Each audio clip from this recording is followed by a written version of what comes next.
Vanny from FNAF Security Breach is the main antagonist of the game, even though there isn't really much of an explanation for what she's doing, or much of her in the game at all, really. But today we aim to remedy some of the more bitter fans' reactions while we explore the things we know to be true after the Security Breach true ending. That's right, what we know about Vanny is what we're exploring today. Let's do it. In a 10, Trapped. We know that thanks to Glitch Trap and the Princess Quest game that Vanessa ends up becoming almost trapped in her own mind. This is still the case after the Security Breach true ending, since the true ending has nothing to do with the Princess Quest minigames, meaning that Vanny after Security Breach is still under Glitch Trap or William's control. Now, it's up in the air as to whether Burn Trap is actually dead or not, but if he is actually finally dead, I don't know if Vanny is free from his control. This is a situation we haven't really gotten much detail on, so it's entirely possible that we don't need to free Vanny anymore since her connection to William may be broken if he died. But if it's connected specifically to the Princess Quest games, she wouldn't be freed yet. So it's still up in the air as to her current fate, but I mean, it's either she's trapped or she isn't, right? It's a 50-50 if you really think about it. In at 9, Vanessa. We know that Vanny's real name is Vanessa, more now than ever before. We had ideas that they were the same character, but as soon as you pull her mask off in the rooftop ending, it's confirmed. We even get a backhanded comment of the creativity of her name when we come across her room in Phaser Quest. Freddy says something along the lines like, "Vanny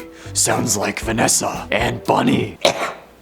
Doing that voice hurts my throat. Which is the story's clever way of congratulating us for making obvious connections before the game even came out. But it seems more of like a sarcastic congratulations to me, at least. Like, even Freddy could find the goddamn connection, you guys. You didn't try very hard. I mean, that's what it sounds like to me. Anyway, we do know that after Security Breach, Vanny is still Vanessa. And if literally anything else wasn't telling enough, the fact that Vanessa tells us that we deserve a reward and to come to the main stage in a horrifically creepy voice in an effort to waste our time so that we die just before winning should be enough to convince you that Vanny is Vanessa. In at 8, Therapy. Vanessa actually went to therapy, seemingly mandated by Fazbear Entertainment. We know this thanks to the 16 retro CDs that can be found towards the end of the game. They can be played with a CD player in the sister location's hidden room, and the retro CDs require Roxanne's eye upgrade on Glamrock Freddy to actually get. For the CDs to spawn in, Gregory needs to be inside of a upgraded Glamrock Freddy, be near the disc, and be looking at where the CD is highlighted. Then you exit Glamrock Freddy to collect it. If you don't do that, the CD just doesn't spawn it. The order in which the CDs are found does not seem to affect which recordings are unlocked, just the number of CDs found, which is clearly a reference to the 16 tapes found in FNAF VR. However, these tapes also seem to contain therapy sessions between Vanessa and a therapist on every disc starting with the number 7-1, because she's patient 7-1 and not patient 4-6. These mention everything from Lewis to a bunny costume. Yeah, clearly the therapy wasn't really doing much though. But I think that might have been the point. Maybe not to help her, but to make sure that Afton was still under control and that she was still scared of him. And at 7, Ness. With these interviews or therapy sessions, however, we also get more information and clues to the story of the previous 3 FNAF games. Okay, well, 2 main series games and 1 spin-off. Yes, it's correct. These therapy sessions confirm our suspicions that Vanessa was indeed Ness from FNAF AR. So, with this revelation, we know that in FNAF VR we played as Vanessa, who was probably put there by someone higher up at Fazbear Entertainment because they knew what Afton was planning. We got possessed with our mind getting locked inside Princess Quest. We then got sent to the special delivery unit to install our virus on various animatronics as potentially even a test run, and then we were moved to head security guard for the Pizzaplex, which is where Security Breach starts. So, thanks to the simple mention of Lewis and her looking up odd things at work, along with her secret encrypted conversations, we know the full story of Vanessa since FNAF VR. So,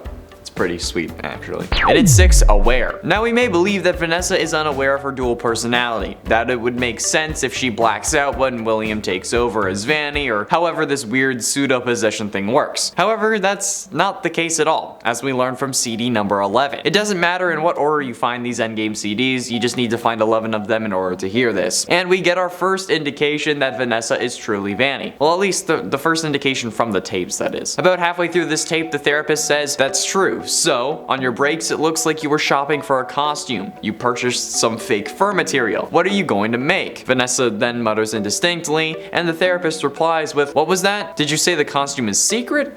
Why is that?" Vanessa then says, "I can't talk about this. He said he would always be watching. He could be here or there or anywhere in between. Have a listen for yourself." That's true. So, on your breaks, it looks like you were shopping for a costume. You purchased some fake fur material. What are you gonna make? What was that? Did you say the costume is a secret? Why is that? I can't talk about this. He said he would always be watching. That line of "he said he would always be watching" surely means that she has some idea about what's going on, especially when she's openly talking about how she's making a costume, or at least mutters about it indistinctly after he brings it up. Halfway through in number 5, still corrupted. In the canon ending at the very least, Vanny is still corrupted by Glitch Trap as far as we know. We haven't saved her with Princess Quest, and all we've really done is prevent Afton from taking over control of Freddy, and then his fate is left in the hands of the Blob. Honestly, when you really think about it, we didn't do much in Security Breach's true endings finale. We pushed a couple buttons, but Chica, Roxy, and Monty are still corrupted. Vanny's still corrupted. We haven't permanently killed off Afton. We just managed to run away with Freddy. We don't even know the state of the Pizzaplex at the end. Like, did this area caving in cause the Pizzaplex to cave in? Like, it's possible, because apparently the racetrack is always sinking by a few inches every time they lay down new pavement. Enough to convince some employees that they're building on a sinkhole. So, would the Afton cave crashing in cause the raceway to cave in? And if it did, would the rest of the Pizzaplex have came with it? What about Princess Quest? We know that the first game, the one we need to unlock all the others, is in the Roxy Raceway Beauty Salon. So if the cave-in would have caused the raceway to get destroyed, would the beauty salon have caved in? Would the game have made it? Would it have been broken? And if it's broken, is Vanny free or is she lost forever? These are all important questions that we don't have the answers to. And at 4, connections. Now, whether or not she knew about this, Vanessa's recommendation for the night guard position came from the top, which does end up confusing plenty of people in the administration, as we learn from various duffel bags. She had no security experience, and she was transferred from another part of the company, that being the special delivery unit. But nevertheless, she still got the job despite multiple people saying that they wouldn't go forward with hiring her, which probably led to their deaths, if we're totally honest. So, who on earth is the one ordering her promotions? Seemingly, we have no idea. Like, we could assume William, but he's currently plugged in charging in the basement. So it would have to be someone who knew her, knew Afton's interest in her, made her a VR tester so she could get possessed, and then made her a security guard so Afton could get to her and get her to do what he needed. But who could it possibly be? That's a theory for another day, once I come up with an explanation. Getting close to the end in number 3, not a robot. While it may seem like Vanny has some very possessed animatronic-like mannerisms, we can basically guarantee that she's a human based on all this other evidence. If she wasn't a robot, there would be no reason for her to have to go to therapy, and the shrink would be able to tell that something wasn't right when she did go to therapy. He would have included some mention of robots at some point or in some aspect to gauge her reaction. We can also guess that the rooftop ending where we see 2 of her is purely meant to be symbolic, since the panels containing Vanessa looking down are separate from the rest of the ending's panels. And while we may not see any blood around her body anytime she does bite the dust, that's probably because it would be a little too much for a FNAF game. Although we also don't see her torn open after Freddy, like when he gets disassembled. She's never torn open like that. So it's pretty much set in stone that Vanessa, or Vanny if you prefer, is in fact a human, which is probably a good thing if we're honest, because it means that she can actually die. And ultimately, in number 2, Vanessa A. While we already knew that her name was Vanessa, other sources claim that her last name has been confirmed to start with the letter A. Now, I remember this being a thing, but I don't remember where it started, so I can't confirm if this is still the case. However, the idea that Vanessa is an Afton is only growing stronger after Security Breach, with the parallels via the bunny costumes being obvious, but now, her sitting on a hill with Gregory, wearing purple, her last name starting with an A, and her being pushed forward by the company by some unseen force, we're starting to see that maybe somehow Vanessa A could indeed be Vanessa Afton. Now, is this canon? Not at the time of recording. Is it possible? Entirely.